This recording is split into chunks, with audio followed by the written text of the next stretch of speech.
Hello everyone, and you may have seen the previous video of me looking at this, which is the Officers 1937 pattern webbing.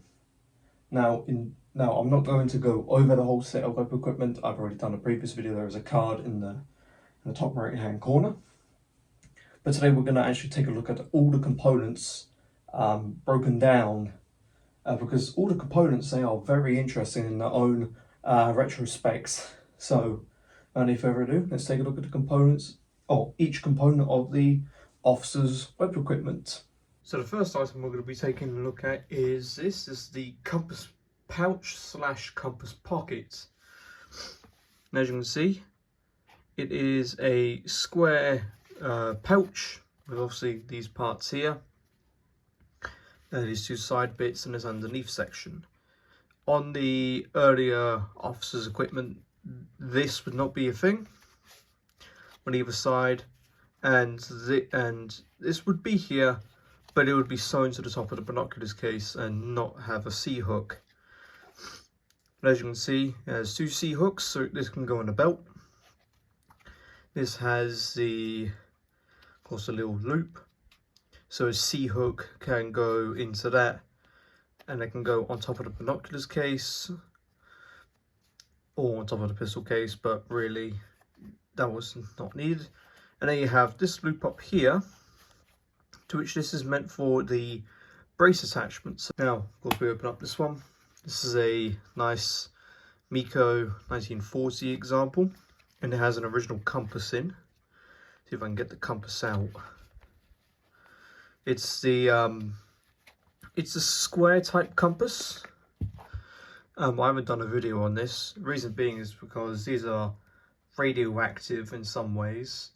I'm not going to open it up because obviously, well, that's white paint, but right there, that would be a block of radium paint. Obviously, there's more radium paints for the dials and stuff, but that's actually hidden behind glass. And the reason why I don't want to open it is so I get exposed to radium and radiation and stuff.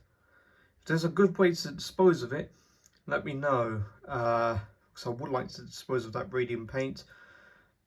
There is a mirror on the inside of this, and some people say, just take out the mirror.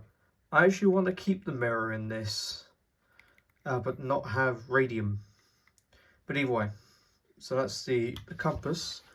Take a look at the pouch itself. Of course, you have your standard press studs, Nui, and on the inside, as you can see, it's actually lined with felt material.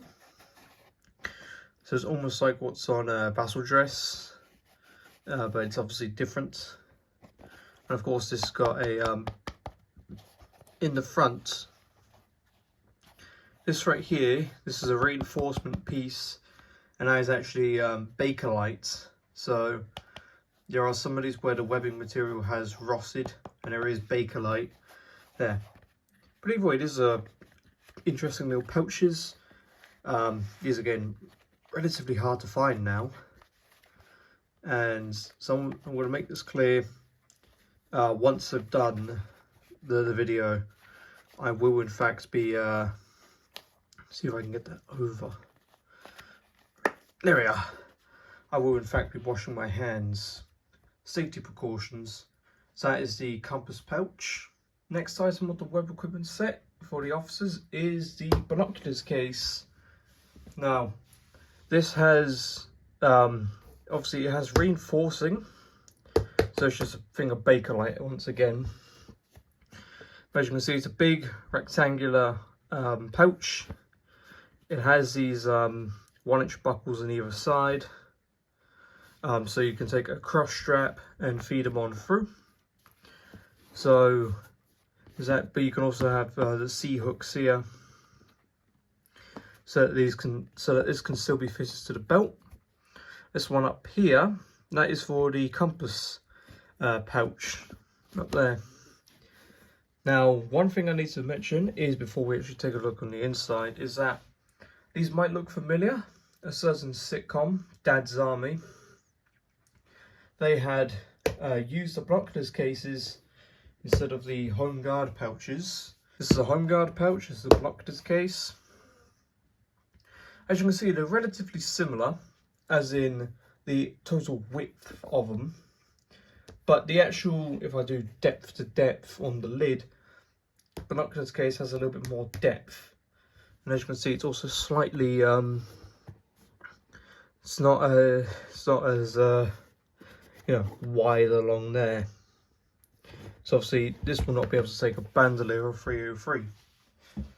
That's something interesting that the costume department done for Dad's army. Anyways, so like I said, you have a press stud on the front. These are all Louis press studs. Open it. This one's Miko 1941. Wardley. So there's the previous person that owned it. As you can see, this one has a little bit of a dent in it, but that's fine. And of course, the pair of binoculars that you would have with them is the standard binoculars I've seen here. The standard Kershaw number 2 Mark II. I'm pretty sure it's on this side, but you can see they're Kershaw. And you can just see the date down there of 1942, if I can get the light on it. These are very nice binoculars. Of course, I got them with the case.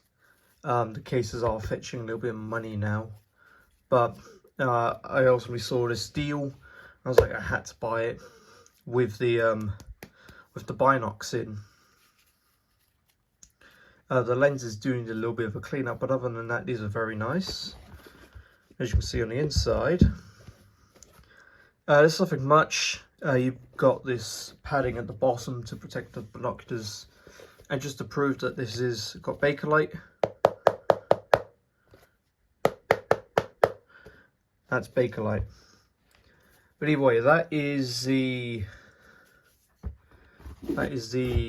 binoculars case with the binoculars on the inside. This is the pistol ammunition pouch. Now it might look very similar to the compass pouch. That's because it is. They are literally 1-to-1 copy analog. The only difference being is that this one is not lined with felt. So let's take a look at it. So as you can see, this one's been blancoed. This one has been blancoed. So it's interesting. So as you can see, you've got the same old C hooks on the back. You know, your bit to go on the pistol case, brace, the area for the brace attachment. Of course, you've got your press stud. The interesting part is that the press stud is off center to the point. So if you look on this one, you can see the press stud is right in the middle of these two angled bits. So that's rather interesting. Open it up, if I can open it. There we are. Hit the camera in as well. This one's Miko 1942. Yes, everything's all Miko. And if we look, we can see there are 2 boxes. There's a hair on that one. There are 2 boxes of ammunition. Of course, if I go and get them out,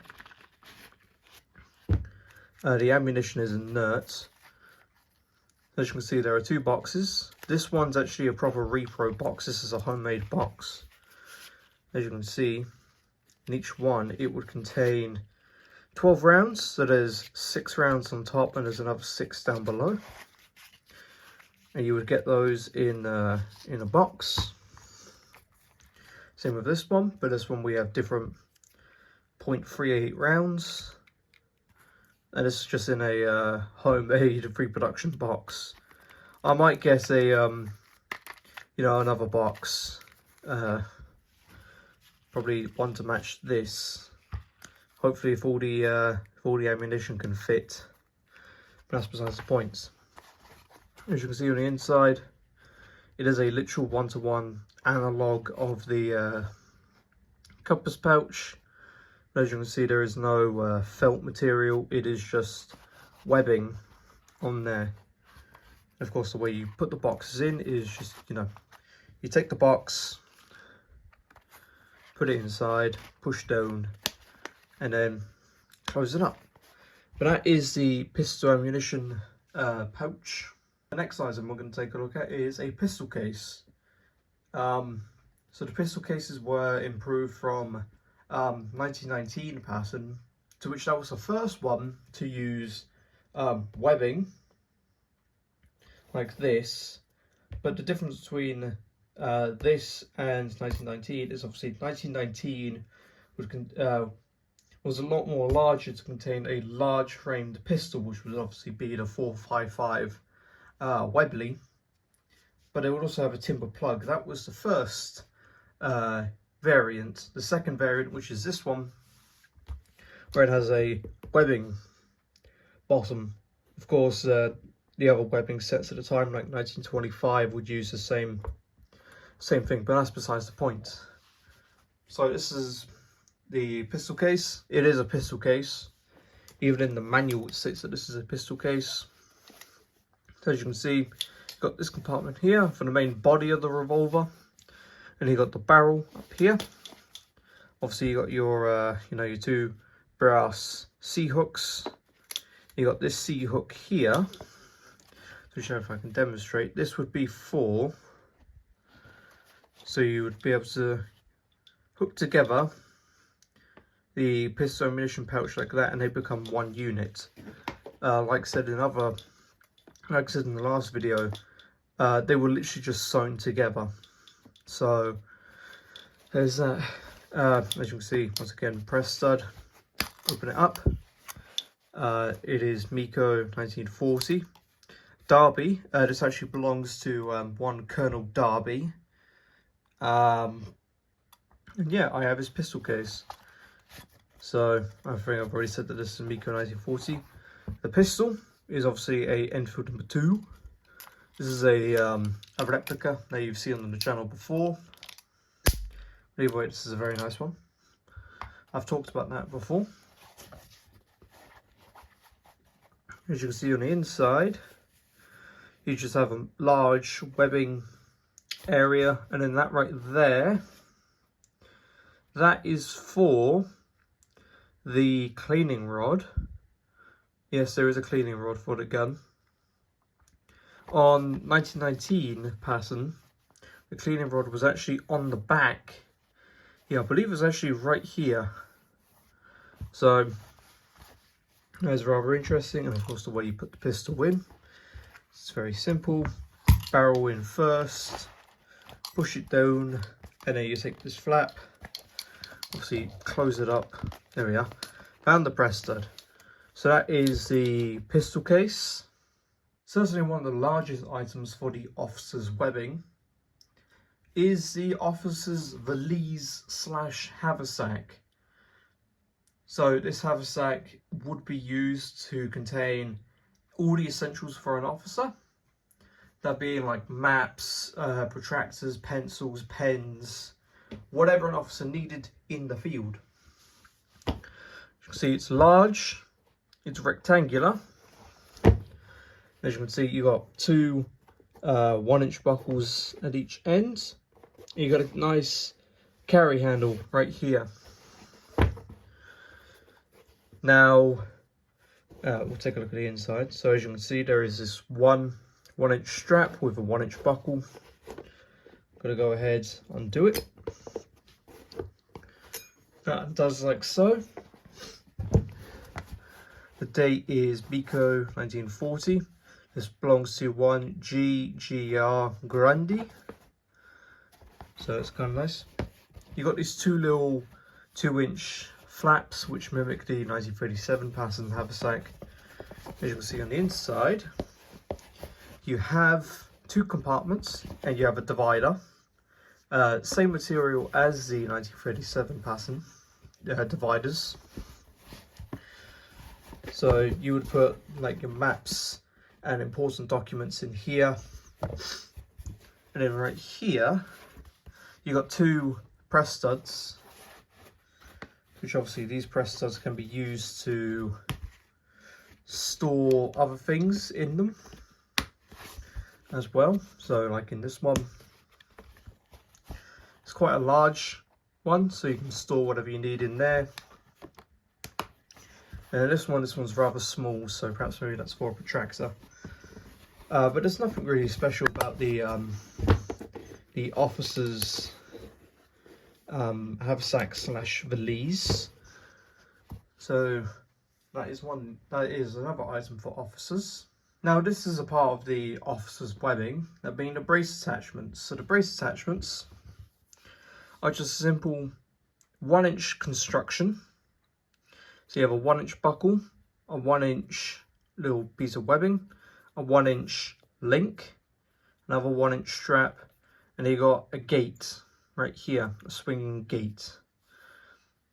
These are both Miko 1944, so these are new old stock.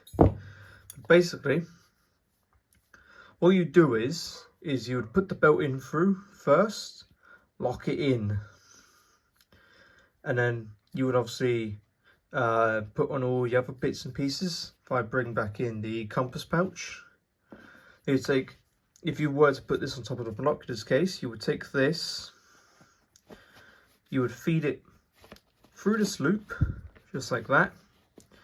But basically, when the brace attachment gets to this link right here, that is where it should be, leaving that 1-inch buckle. So you can obviously put the L straps on, and then the brace. So the brace would come through here, and it would feed through that link right there. It would come along the back, and it would hang. So you can put all the rest of the other bits and pieces on there. So that is the final item for the officer's web equipment.